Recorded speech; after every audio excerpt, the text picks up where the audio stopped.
오늘 읽은 이 세 구절의 말씀은 아주 간단한 줄거리로 되어 있습니다. 여러 해 후에 여러 날이 지나서 언제부터 여러 해 후냐면요, 그 모세가 애굽 사람을, 헤브리 사람을 괴롭히는 애굽 사람을 쳐 죽이고 그것이 탄로나자 도망가서 미디안 광야에 거한 지 여러 해가 지난 후에란 뜻입니다. 그 모세가 미디안 광야로 간 지 여러 해가 지나서, 여러 날들이 지나서 이제는 어떻게 됩니까? 애굽 왕은 죽었습니다. 이 출애굽기 1장 2장에서 그 이스라엘 백성에게 무거운 짐을 지우게 했던, 그래서 그 이스라엘 백성으로 괴롭게 하고 학대했던, 그리고 애굽 사람을 죽인 모세를 찾아 죽이고자 했던 그 애굽 왕이 죽고, 이제는 이스라엘 자손은 그 여러 해가 지나는 동안 여전히 고된 노동으로 힘들어하고 있을 때에 라는 뜻입니다. 여러 해가 지났지만 그 통치를 하던 애굽 왕이 죽을 정도로 수많은 날들이 지났지만 이스라엘 백성은 여전히 고된 노동으로 힘들어할 그때에 그 이스라엘 자손들은 그 고된 노동으로 말미암아 여전히 하나님 앞에 부르짖고 있다라는 것입니다. 그들의 어려움이 부르짖어도 여러 해가 지나가고 여러 날들이 지나가도 여전히 바뀌지 않는다 할지라도, 그들이 여전히 그 고된 노동 가운데 있지만 그들은 여전히 하나님께 부르짖고 있을 때에, 그때에 무슨 일들이 일어납니까? 그 부르짖는 소리가 하나님께 상달되었고, 하나님께서 그들이 부르짖는 그 고통의 소리를 들으시고 아브라함과 이삭과 야곱에게 세운 그의 언약을 기억하사 이스라엘 자손을 돌보시고 그들을 기억하셨다라는 것이 오늘 본문의 내용입니다. 매우 간단합니다. 많은 시간이 지났고 애굽 왕은 죽었고 이스라엘 백성은 여전히 고된 노동으로 힘들어하고 괴로워하고, 그때에 이스라엘 백성들이 하나님께 부르짖었고 하나님은 들으셨고 응답하셨다라는 것입니다. 그것이 오늘 말씀의 내용의 전부입니다. 근데 오늘 이 내용 가운데는요, 이스라엘이 부르짖었다라고 표현한 것이 4번이 나옵니다. 그리고 그 이스라엘의 부르짖음에 대한 하나님의 응답하심, 하나님의 반응, 이스라엘 백성이 하나님께 부르짖을 때 하나님이 어떻게 행하셨는가, 그것이 4개의 동사로 표현되어 있습니다. 4개의 동사로 표현되어 있다는 것은 무엇입니까? 하나님이 가만히 계시지 아니하셨다라는 겁니다. 이스라엘 백성이 부르짖을 때에 하나님의 그 부르짖음에 대한 반응은 동사입니다. 하나님이 움직이신다는 것입니다. 오늘 이 시간 우리들이 하나님께 부르짖기 시작하실 때에 하나님이 움직이실 줄로 믿습니다. 우리 그 믿음 가지고 오늘 부르짖으시기를 원합니다. 이스라엘의 부르짖음이 어떻게 표현됩니까? 23절에 보시면요, 이스라엘 자손은 고된 노동으로 말미암아 탄식하며 라고 되어 있습니다. 첫 번째는 탄식하다라고 표현됩니다. 두 번째는 부르짖으니 라고 표현됩니다. 세 번째는 부르짖는 소리가 라고 표현되고요. 네 번째는 24절에 그들의 고통 소리로 표현되고 있습니다. 그들의 부르짖음, 이스라엘의 백성이 부르짖음이 탄식이고 부르짖음이고 부르짖는 소리고 고통 소리입니다. 그들은 신음하고 있고 통곡하고 있고 부르짖고 있고 그들의 그 고통의 그 소리를 외치고 있는 것입니다. 그런데 여기서 우리가 기억할 것은요, 그들의 그 부르짖는 소리들, 그들의 그 고통 소리들, 그들이 탄식하며 신음하며 통곡하는 그 소리들이 어디를 향한 것입니까? 이것이 매우 중요합니다. 우리 가운데 어려움이 있을 때에, 나를 힘들게 하는 일이 있을 때에 나의 고통 소리, 나의 신음 소리, 나의 통곡의 소리가 나는 어디를 향해서 나의 그러한 소리들을 내뱉고 있습니까? 이스라엘 백성들은 지금 이 소리들을 어디를 향하여 내뱉고 있는 소리입니까? 그 대상은 바로 하나님이었습니다. 그 대상이 하나님이었다는 것을 어떻게 알 수 있습니까? 23절 하반절에 보시면 이렇게 되어 있죠. 그 고된 노동으로 말미암아 부르짖는 소리가 하나님께 상달된지라. 그들의 소리가 하나님께 상달되었습니다. 상달되었다는 것은 올리다, 드리다, 운반하다라는 의미를 가지고 있습니다. 이 상달되다라는 뜻은, 이러한 의미를 가지고 있는 상달되었다라는 뜻은 마치 향이나 번제물의 연기가 하늘로 올라가듯이 이스라엘의 족속에 부르짖는 소리가 하늘로 올라가서 하나님께 닿았다라는 것입니다. 이 표현이 요한계시록에 같이 기록되어 있는데요. 요한계시록에 보면 금대접에 담아 어린 양께 드린 향이라는 표현이 나옵니다. 금대접에 담아 어린 양께 드린 그 향은 성도의 기도를 의미합니다. 금대접을 담아 어린 양께 드린 향이라고 했을 때 그 표현이 오늘 이 하나님께 상달된지라 라는 이 표현과 같습니다. 이스라엘 백성의 이 부르짖는 소리, 이 고통의 소리는요, 하나님께 상달되었습니다. 그 얘기는 무엇입니까? 그냥 괴롭다고 외쳐댄 것이 아니라는 것입니다. 그들은 기도한 것입니다. 이스라엘의 고된 노동으로 말미암아 탄식하고 부르짖는 그 부르짖음은 누가 들어주려나? 우리의 이 신세를 누가 알아주려나? 그저 한탄하는, 그런 떠도는 공허한 대상 없이 그저 내 신세를 한탄하는 한탄이 아니라는 것입니다. 이들의 이 고통소리, 이들의 이 부르짖는 소리는 이들을 압제하고 있는 애굽에게 그만 좀 우리를 괴롭히라고 규탄하고 있는 그러한 규탄이 아니라는 것입니다. 이들의 이러한 부르짖음은 이제 우리가 이제까지 우리가 당하고 살았는데 이제 우리 그만 좀 당하자. 이제 우리 들고 일어나자.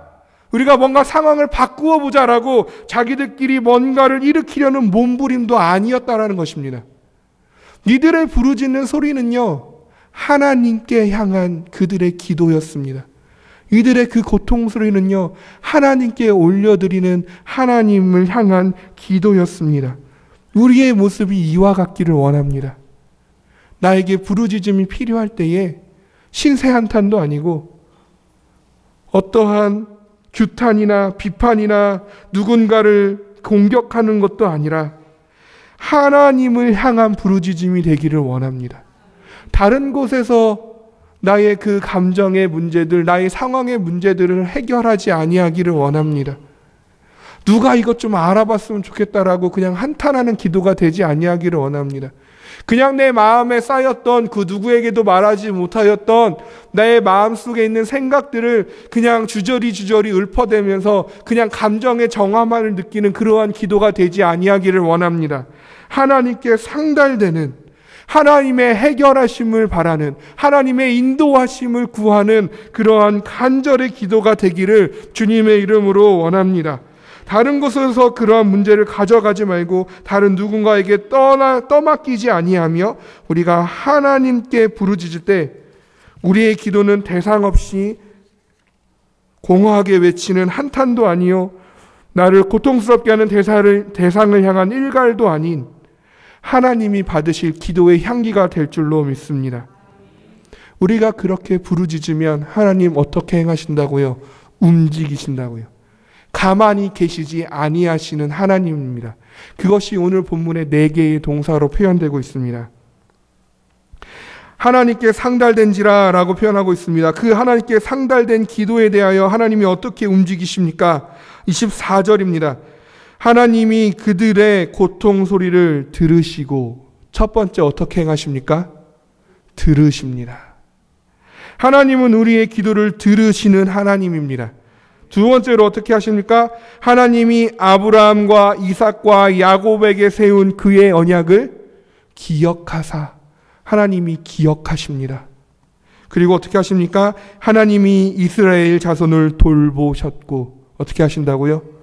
돌보십니다. 그리고 마지막으로 어떻게 합니까? 하나님이 그들을 기억하셨더라. 기억하시는 하나님이십니다.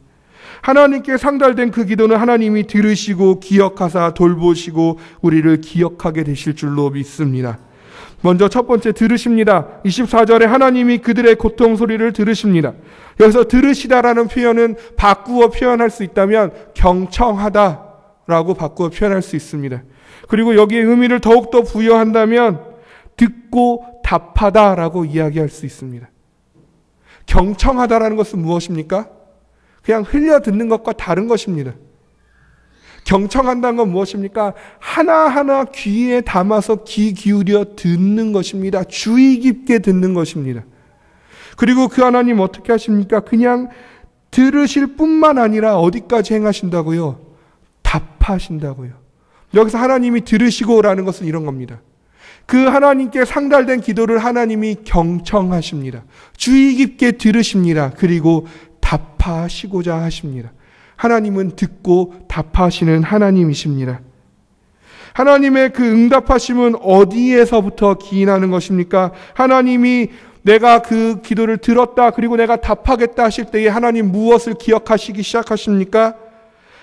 아브라함과 이삭과 야곱에게 세운 그의 언약을 기억하십니다. 하나님의 응답하심은 아브라함과 이삭과 야곱에게 세운 하나님의 언약을 기억함으로 시작됩니다. 여기서 기억하다라는 것은 하나님이 그동안 잊어먹고 있다가 이스라엘 백성들이 기도하니까, 부르짖으니까, 아 맞다, 내가 그랬었지 라고 잊어버린 것을 다시 기억해내는 그런 기억함이 아닙니다. 늘 마음에 새겨두고 늘 마음속에 간직하고 있던 기억입니다. 하나님은 하나님의 언약을 늘 기억하시는 하나님인 줄로 믿으시기를 원합니다. 그 하나님의 언약은 하나님이 반드시 지키셔야 합니다. 아브라함과 이삭과 야곱에게 맺어주신 하나님의 언약은 무엇입니까? 그들에게 젖과 꿀이 흐르는 땅으로 그들을 인도하여 내리라라는 것입니다. 하나님은 그것을 약속하셨습니다. 어떻게 약속하셨습니까? 쪼갠 고기 사이로 지나가셨습니다. 쪼갠 고기 사이로 지나갔다는 거 무엇입니까? 내가 그 약속을 지키지 아니하면 내가 그 고기와 같이 쪼개질 것이다라는 뜻입니다. 이스라엘 백성 아브라함이 그때 지나갔습니까? 아니요, 아브라함은 지나가지 않았습니다. 하나님만이 지나가셨습니다. 하나님이 세우신 하나님의 약속, 하나님이 지키실 줄로 믿습니다. 그 하나님의 언약을, 하나님의 말씀을 기억하십니다. 마음에 늘 간직하고 계셨던 그 언약을 기억하시고 그것에 기반하여서 그것을 근거로 삼아서 응답하신다는 것입니다. 하나님이 그 부르짖음을 들으시고 하나님의 언약을 그 기억하신 하나님께서 이제는 무엇 하십니까? 이스라엘 자손을 돌보십니다. 25절 상반절에 되어 있습니다. 하나님이 이스라엘 자손을 돌보셨고 라고 되어 있습니다. 여기서 우리가 이야기로 하나님이 돌보셨다라고 하면 정말 우리는 돌보다, 우리가 흔히 이해하는 그 부모가 아기를 돌보다, 강한 자가 약한 자를 돌보아주다 라는 의미로 우리가 해석하기 쉽습니다. 그렇지만 이 돌보다의 원래 단어의 뜻은 돌보다라는 뜻이라기보다는 보다라는 뜻에 가깝습니다. 하나님이 들으시고 말씀, 자기가 세운 언약을 기억하사 그들을 보시기 시작합니다. 그들을 보시기 시작하는데 그냥 이렇게 쭉 살펴보는 그러한 살펴봄이 아닙니다. 여기서 보는 보다는요, 아주 세세하게 면밀하게 관찰하는 것을 뜻합니다. 마치 보석 감정사가 이 보석이 진짜인지 가짜인지 분별하려고 보듯이, 마치 군사의 전략가가 어떻게 하면 적들을 이길 수 있을지 그 적들의 가지고 있는 그 진영과 그 구축한 그런 모든 것들을 면밀하게 살펴보듯이 하나님이 아주 세세하게 이스라엘 자손을 살펴보신다라는 뜻입니다. 그렇게 세세히 그 이스라엘 자손들을 보신 하나님께서 그 다음으로 하신 일은 무엇입니까? 그들을 기억하셨더라라고 되어 있습니다. 여기서 기억하셨더라라고 이 되어 있는 기억하다는 아까 앞전에 나와 있던 하나님이 그의 언약을 기억하사라는 기억하다의 뜻과 다른 단어입니다. 한글로 쓰여 있는 성경은 기억하다, 기억하다의 반복으로 보이지만 앞에 24절에 나온 그의 언약을 기억하사는 아까 말씀드린 바와 같이 늘 마음에 두고 간직하고 늘 기억하고 계심을 더 강조합니다. 그렇지만 이 뒤에 나오는 그들을 기억하셨더라 했을 때 이 기억하다는 기억하다의 의미가 아니라 알다의 의미입니다. 하나님이 그들을 아신 것입니다. 하나님이 그들을 세세히 면밀하게 보시고 하나님이 그들을 세세히 면밀하게 아셨다라는 뜻입니다. 여기서 세세히 알다라는 것은요, 그냥 지식적으로 아는 것이 아닙니다. 너네들이 그렇게 해서 힘들었구나. 너네들이 그것 때문에 힘들었구나. 고된 노동 때문에 힘든 거구나. 너희들이 강압적인 생활 때문에 힘든 거구나. 아유, 그래, 참 힘들었겠다. 내가 안다. 그냥 이러한 수준의 그냥 원인과 그러한 이유와 그들의 형태를 그저 바라보고 알고 그냥 그렇게 넘어가는 그러한 식의 알미 아닙니다. 여기서 하나님이 그들을 아셨다라고 표현하는 이 알문요, 그들의 깊은 곳까지, 그들의 간절함까지, 그들의 눈물까지 깊이 알고 이해하신다라는 것입니다. 하나님이 깊이 알고 이해하신다라는 것은 무엇이냐면요, 그래, 그래서 너가 슬프구나, 그래서 너가 힘들구나, 내가 안다, 이러한 수준을 넘어서서 더욱 깊이 아는 것입니다. 내가 괴로워하는 만큼 하나님도 같이 괴로워하신다라는 것입니다. 내가 운 만큼 하나님도 같이 울어주신다라는 것입니다. 내가 아픈 만큼 하나님도 같이 아파하고 계신다라는 것입니다. 그 고통을 내가 함께 짊어지겠다라는 겁니다. 그 괴로움을 내가 함께 짊어진다라는 것입니다. 나도 안다. 너가 얼마나 아픈지. 나도 안다. 내가 너 얼마나 힘들어하고 있는지. 내가 안다. 너가 얼마나 울고 있는지. 나도 그때 같이 있었다. 나도 같이 힘들어 있고, 나도 같이 아파했다. 나도 같이 울었다. 이것이 지금 하나님께서 그들을 아셨다라고 얘기하는 그 알민 것입니다. 하나님은요, 마치 내 일 마냥, 내 문장 마냥 그렇게 알고 있는 것입니다. 하나님께 부르짖을 때 하나님은 그 기도의 소리를 들으시고 우리와 세우신 말씀의 언약들을 기억하시며 세세히 우리를 돌아보시고 미처 말하지 못한 부르짖지 못한 우리의 깊은 곳까지 깊이 이해하고 알고 계시는 하나님이십니다. 그 하나님께 부르짖으셨습니까? 하나님은요, 준비되어 계십니다.